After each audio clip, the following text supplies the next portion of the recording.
Nos delataste. Ahora veremos si puedes seguir hablando con una bala en la cabeza. Se filtraron los audios de Harfush, en el que se da a entender cómo logra dar miedo al nido de la chapiza. Sin embargo, el final que tuvo el chico que lo reveló es peor que la muerte misma. Quédate hasta el final del vídeo y descúbrelo. El golpe que la chapiza había recibido en el nido marcó un antes y un después para el cártel. La pérdida de una de sus bases principales, el asesinato de más de 40 hombres y la humillación pública que siguió a la operación liderada por Omar García Harfush dejaron al grupo criminal tambaleándose. En las semanas posteriores al ataque, los líderes de la chapiza estaban consumidos por una pregunta que no podían ignorar. ¿Cómo había llegado Harfush a conocer los detalles precisos de su base más protegida? Era evidente que alguien había filtrado la información. En el mundo del narcotráfico, donde la lealtad se compraba a precio de sangre, esta traición era más que imperdonable. Determinados a encontrar al responsable, los líderes de la chapiza iniciaron una investigación interna, interrogando a sus propios hombres y revisando cada movimiento, cada conversación y cada conexión de los últimos meses. Nadie estaba a salvo de las sospechas, y el ambiente dentro del cártel se volvió tan tenso como una cuerda a punto de romperse. Las semanas de interrogatorios, amenazas y análisis minucioso finalmente dieron frutos.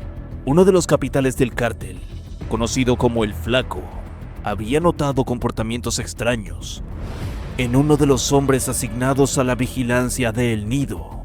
Este joven, identificado como Mario, había hecho preguntas innecesarias sobre los movimientos logísticos y había desaparecido en momentos clave durante las semanas previas al ataque. Los rumores comenzaron a correr y pronto Mario fue señalado como el probable traidor. A pesar de sus protestas de inocencia, el cártel decidió no correr riesgos. Sin previo aviso, un grupo de sicarios lo interceptó mientras salía de una tienda en una zona rural de Sinaloa. Lo metieron a la fuerza en la parte trasera de una camioneta y lo llevaron a un lugar aislado, lejos de cualquier mirada curiosa. El lugar al que llevaron a Mario era un almacén abandonado en medio de un campo desolado. Al llegar, lo arrastraron fuera de la camioneta y lo arrojaron al suelo de concreto, donde un círculo de hombres lo rodeó. Los líderes presentes no perdieron tiempo en cuestionarlo. «Habla, cabrón», le dijo uno de los sicarios mientras lo pateaba en las costillas. «¿A quién le diste la información? ¿Cuánto te pagaron?» Mario, llorando y suplicando, insistía en que era inocente, pero sus palabras solo parecían alimentar la furia de los hombres. La primera ronda de golpes fue brutal, puñetazos al rostro, patadas al estómago y al pecho, y el impacto seco de un bate de aluminio contra sus piernas y brazos. Los gritos de Mario resonaban en el almacén, pero no había nadie que pudiera escucharlo ni ayudarlo. La tortura continuó durante horas. Le rompieron 2 costillas, dislocando su hombro derecho, y le fracturaron varias falanges de la mano izquierda. Su rostro estaba tan hinchado y cubierto de sangre que apenas podía abrir los ojos. Pero incluso en ese estado, Mario seguía negando cualquier traición. Esta tentativa frustraba aún más a sus captores, quienes alteraban entre golpearlo y burlarse de él. «¿Sabes por qué no te vamos a matar ahora mismo?», le dijo uno de ellos, inclinándose hacia él con una sonrisa cruel. «Porque queremos que sientas lo que es vivir con el miedo de que vamos a regresar por ti.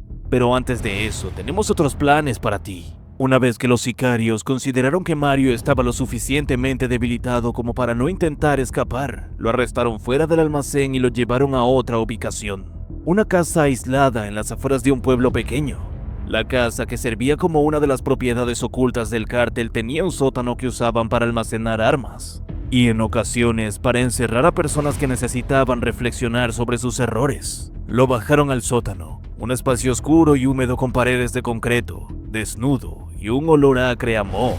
Allí lo ataron a una silla con gruesas cuerdas que cortaban la circulación de sus muñecas y tobillos.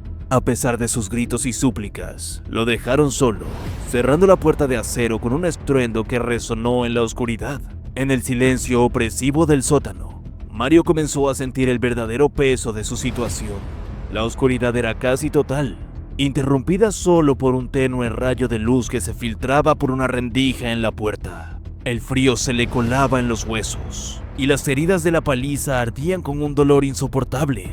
Intentó moverse, pero las cuerdas lo inmovilizaban completamente, y cualquier intento de liberarse solo le causaba más dolor. Los días que siguieron fueron un infierno para Mario. Los sicarios apenas le daban agua, y la poca comida que le ofrecían era insuficiente para aliviar su hambre. De vez en cuando, bajaban al sótano solo para burlarse de él o para darle más golpes, asegurándose de que no olvidara por qué estaba allí. El aislamiento y la tortura comenzaron a afectarlo psicológicamente. Pasaba largas horas en la oscuridad absoluta, escuchando los ecos de sus propios pensamientos y preguntándose si alguien vendría a rescatarlo. A veces oía pasos en la casa y se llenaba de una esperanza fugaz, solo para ver que esos pasos se desvanecían, dejándolo aún más hundido en la desesperación. Tras días de tortura, los líderes de la chapiza comenzaron a tramar un movimiento calculado para usar a Mario, no solo como un ejemplo para sus propias filas, sino también como una herramienta para enviar un mensaje directo a sus enemigos más grandes. Omar García Harfuch, el líder de la facción conocido como el Guacho, fue quien propuso el plan. «Vamos a darle una oportunidad», dijo con un tono frío mientras observaba a Mario, que estaba encorvado en su silla, atado y casi inconsciente. «Pero antes de que termine, le hará saber a Harfuch que todo esto es culpa suya». La idea era sencilla pero retorcida: grabar a Mario enviando un mensaje en video dirigido a Harfuch, acusándolo de ser el responsable de su sufrimiento. Querían que cada palabra fuera una daga emocional, un recordatorio de que las acciones del jefe de seguridad tenían consecuencias devastadoras. Pero como era típico de la chapiza, la oportunidad que le ofrecían a Mario no era más que una trampa mortal. La preparación del escenario fue meticulosa. En una habitación oscura, iluminada únicamente por una lámpara colgante que proyectaba sombras inquietantes en las paredes, colocaron a Mario frente a una cámara. Lo limpiaron superficialmente para que pudiera hablar con claridad, pero dejaron visibles las marcas de los golpes y las heridas abiertas en su rostro y cuerpo, como testimonio del sufrimiento que había tenido que soportar. Uno de los hombres ajustó la cámara, asegurándose de que Mario estuviera en el centro del encuadre. Frente a él, un sicario encapuchado sostenía una hoja con las palabras que debía decir, pero no era necesario. Mario, aterrorizado y agotado, haría cualquier cosa que le pidieran con la esperanza de que realmente le perdonaran la vida. «Mira a la cámara y di exactamente lo que te decimos», le ordenaron. Mario levantó la vista con dificultad. Sus ojos hinchados y enrojecidos apenas podían mantenerse abiertos. La cámara comenzó a grabar, y el silencio en la habitación se hizo casi insoportable. Con la voz temblorosa y quebrada, Mario empezó a hablar. «Omar García Harfuch», dijo con un hilo de voz, mientras sus captores lo observaban con atención. Todo esto que me ha pasado es por tu culpa. Tú fuiste quien ordenó el ataque a El Nido. Tú mataste a mis compañeros, destruiste nuestra base, y ahora yo estoy pagando el precio». Las palabras eran como un eco de las amenazas que la chapiza había enviado anteriormente, pero esta vez las pronunciaba alguien que había sido destruido física y mentalmente. Cada frase estaba impregnada de desesperación y resentimiento, una mezcla cuidadosamente diseñada para perturbar el destinatario. «Tú piensas que eres el héroe, pero todo lo que haces trae sufrimiento a los demás», continuó Mario, su voz quebrándose.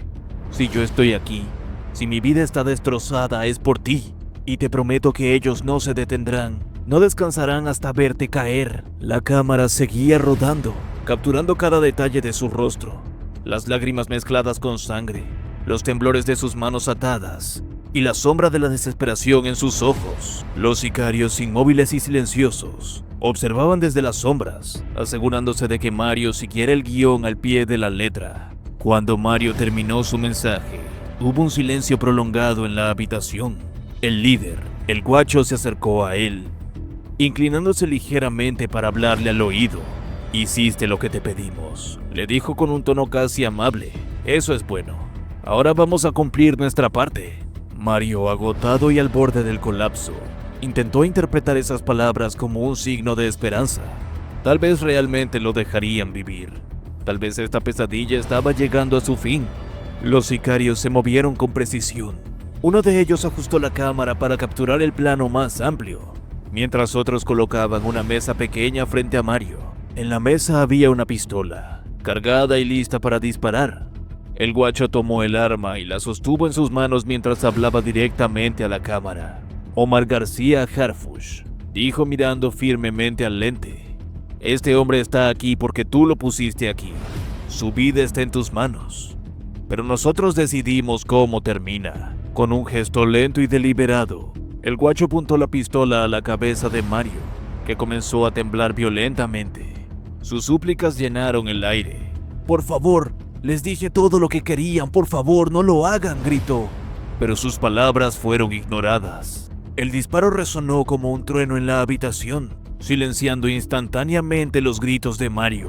Su cuerpo cayó hacia adelante, aún atado a la silla, mientras la sangre comenzaba a correr por el suelo. La cámara capturó cada momento con una claridad escalofriante. Después del disparo, el guacho volvió a mirar a la cámara. Su expresión era fría, carente de cualquier emoción. «Esto es solo el principio, Harfuch», dijo con voz firme. «Cada vez que pienses en atacarnos, recuerda este rostro. Y recuerda que por cada golpe que nos des, habrá una respuesta. No importa cuánto te escondas, te encontraremos». El vídeo terminaba con la imagen del cuerpo inerte de Mario amarrado a la silla, mientras los sicarios apagaban la lámpara que iluminaba la escena, dejando todo en la penumbra. La reacción de Omar García Harfuch cuando recibió el video fue inmediata y visceral. Aunque era un hombre acostumbrado a la violencia y las amenazas, lo que había presenciado en aquel archivo lo dejó helado. En los confines de su oficina, con la puerta cerrada y solo su equipo de confianza presente, Harfuch reprodujo el mensaje de la chapiza en la pantalla de su computadora. El silencio en la habitación era absoluto. Fue roto únicamente por los sonidos que provenían del vídeo, la voz temblorosa de Mario, los comentarios fríos de sus torturadores y finalmente el estallido seco del disparo que ponía fin a su vida. Cuando la imagen final del cuerpo inerte de Mario apareció en la pantalla, Harfuch sintió un nudo en el estómago. Su mirada, habitualmente firme y calculadora, mostraba una mezcla de incredulidad, furia y, aunque nunca lo admitiría, miedo. Cerró los ojos por un momento, como si necesitara procesar lo que acababa de ver. Era un mensaje diseñado para desestabilizarlo, para recordarle que, aunque él era un símbolo de resistencia contra el narcotráfico, también era humano, vulnerable, y que sus amigos no dudaban en cruzar cualquier límite para intimidarlo. «Apáguenlo», dijo finalmente con voz grave, mientras apartaba la mirada de la pantalla. Uno de sus asistentes cerró el vídeo, pero el ambiente en la habitación seguía cargado de tensión. Nadie se atrevía a hablar. Todos sabían que lo que acababa de presenciar no era solo una amenaza, era una declaración de guerra personal contra Harfuch. Por cierto, si te está gustando el vídeo, te invitamos a que nos regales tu me gusta y actives la campanita de notificaciones para que no te pierdas ninguno de nuestros vídeos. Continuamos. Cuando quedó solo, Harfuch se recostó en su silla, pasando una mano por su rostro como si intentara borrar la imagen de Mario atado a la silla. Las palabras que había pronunciado el joven, obligadas por la chapiza, resonaban en su mente. «Todo esto es por tu culpa». Aunque sabía que era una táctica de manipulación, no podía evitar sentir el peso de esa acusación. Se preguntó si realmente estaba haciendo lo correcto. Su lucha contra el narcotráfico siempre había sido implacable, pero ¿hasta qué punto estaba dispuesto a llevarla? Ver a Mario, un joven claramente atrapado entre dos fuerzas mucho más grandes que él, le recordó que sus decisiones tenían consecuencias más allá de los resultados inmediatos de sus operativos. Cada redada, cada golpe contra el crimen organizado provocaba una reacción, y esas reacciones a menudo caían sobre las personas inocentes o víctimas circunstanciales como Mario. ¿Cuántos más tendrán que morir por esto?, pensó, pero rápidamente sacudió la cabeza, rechazando esa línea de pensamiento. No podía permitirse dudar. Si lo hacía, la chapiza ganaría, y eso era algo que no estaba dispuesto a permitir. Sin embargo, por más que intentara racionalizarlo, el miedo comenzó a asentarse en su mente. La frialdad con que la chapiza había ejecutado a Mario La precisión con la que había dirigido el mensaje directamente a él demostraba que sus enemigos no solo tenían los recursos, sino también la voluntad de llevar esta guerra a un nivel más personal. Por primera vez en mucho tiempo, Harfush se permitió considerar su propia mortalidad. Había enfrentado atentados, amenazas y emboscadas antes, pero este mensaje era diferente. No era solo un ataque físico, era un asalto psicológico diseñado para quebrarlo. Y aunque no lo admitiera abiertamente, estaba funcionando. Esa noche Harfush no pudo dormir. Cada vez que cerraba los ojos veía el rostro de Mario, destrozado tanto por las torturas como por la traición de quienes lo habían usado como una herramienta desechable. Se levantó de la cama varias veces, recorriendo su casa en silencio, asegurándose de que todo estuviera en orden, que las puertas estuvieran cerradas y las cámaras de seguridad funcionando, incluso con sus múltiples medidas de protección. No podía sacudirse la sensación de que alguien lo estaba observando. En los días siguientes, Harfush intentó continuar con su trabajo como de costumbre, pero quienes lo rodeaban notaron un cambio en él. Su habitual energía y determinación parecían mermadas, reemplazadas por una tensión constante. Su enfoque en los detalles se intensificó, revisando cada operativo una y otra vez, obsesionado con asegurarse de que no hubieran filtraciones ni errores. No podemos permitirnos otra debacle como esta, dijo en una reunión con su equipo de inteligencia. Si encontraron una forma de infiltrarse en nosotros antes, podrían hacerlo de nuevo. Necesitamos cerrar cada brecha, cada posibilidad de vulnerabilidad. Aunque sus palabras eran firmes, su tono traicionaba el estrés bajo el que estaba operando. Algunos de sus subordinados comenzaron a preocuparse de que las amenazas de la chapiza estuvieran afectando su juicio, pero nadie se atrevió a mencionarlo. El miedo y la paranoia llevaron a Harfush a aislarse más de lo que ya estaba. Redujo sus interacciones al mínimo, evitando incluso a sus amigos y familiares. Sabía que cualquier conexión emocional podía ser utilizada en su contra, y no estaba dispuesto a arriesgarse. Pero este aislamiento solo aumentó su estrés y su sensación de vulnerabilidad. Pasaba horas revisando informes y estudiando las tácticas de la chapiza, buscando patrones o puntos débiles que pudiera explotar. Pero por más que trabajara, no podía sacudirse la sensación de que estaba perdiendo el control. La guerra contra el cártel ya no era una cuestión estratégica, se había vuelto personal, y eso lo estaba desgastando. A pesar de todo, Harfush sabía que no podía permitirse ceder al miedo. La chapiza había enviado ese mensaje con un propósito claro: intimidarlo, paralizarlo, hacerlo dudar de sí mismo. Si permitía que eso lo consumiera, habría perdido la guerra antes de que terminara. Una noche, mientras revisaba el vídeo de nuevo, algo cambió en su expresión. La tristeza y la culpa dieron paso a una furia fría y controlada. Si la chapiza pensaba que podía quebrarlo, se habían equivocado. Cada palabra pronunciada por Mario, cada acto de crueldad perpetrado por el cártel, sería devuelto con intereses. Esto no termina aquí, murmuró para sí mismo, su voz firme por primera vez en días. Si creen que pueden usar esto para detenerme, van a descubrir lo que realmente significa la justicia. Y así llegamos al final de este vídeo. Si te gustó, te invito a que nos des tu me gusta para seguir haciendo más vídeos como este. Además de que no olvides suscribirte y activar la campanita para que no te pierdas ninguno de nuestros nuevos vídeos. Te deseo un gran día. Hasta la próxima.